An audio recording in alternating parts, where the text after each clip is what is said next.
Walaupun keberatan mereka itu adalah gara-gara saya bukan dari kalangan mereka, bukan dari Nahdiyin, kan masalahnya tuh di situ. Tapi framingnya itu yang anti Islam lah, yang anti pesantren, anti kiai dan sebagainya itu bertebaran di mana-mana.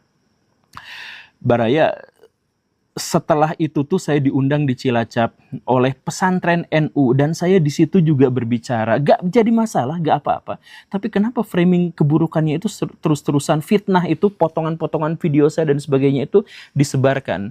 Sampai bikin tetangga-tetangga saya komplain, bukan gara-gara apa, tapi gara-gara mereka tetangga-tetangga saya juga ikutan diteror dong. Segitunya gitu.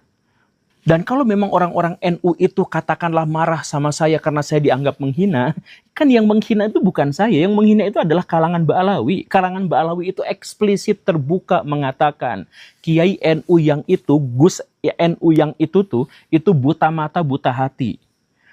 Kiai NU itu yang paling hebat sekalipun, itu derajatnya jauh lebih buruk, jauh lebih rendah daripada Habib yang paling bodoh.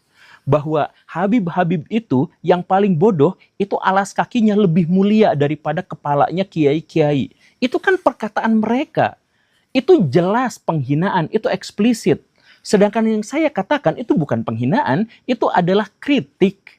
Misalkan, saya mengkritik orang-orang NU ketika mereka menjadi asobiyah, ketika mereka mengancam orang-orang menggorok leher dan sebagainya, saya katakan itu akan membuat resistensi menjadi semakin besar terhadap Islam dan terhadap NU. Itu adalah argumentasi yang bisa diuji dan bisa diperdebatkan dan itu bukan hujatan. Lalu kenapa saya yang memberikan kritik konstruktif justru malah di framing habis-habisan, sedangkan orang-orang Ba'alawi itu yang jelas-jelas melakukan hujatan, caci maki dan sebagainya, tidak ada cerita-cerita tentang pemboikotan.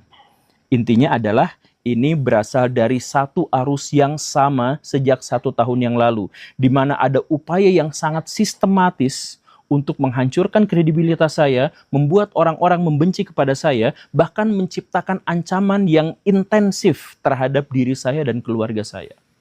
Makanya di sini saya ingin curhat kepada Baraya, kalau Baraya mau motong video ini silahkan, dan kemudian nge-share. Karena gini Baraya, saya tuh ada di sebuah dilema gitu. Jadi di satu sisi banyak clipper-clipper saya itu yang ngambil video saya secara utuh, dan akhirnya membuat kanal ini tuh terancam oleh YouTube sendiri. Tapi di sisi lain saya tuh gak punya dana, saya tuh gak punya kekuatan, saya tuh bukan YouTuber profesional sehingga saya tuh punya clipper-clipper yang sampai jutaan omsetnya yang segala rupa, saya gak punya itu. Jadi saya tuh gak punya kemampuan untuk mempertahankan diri ketika saya di frame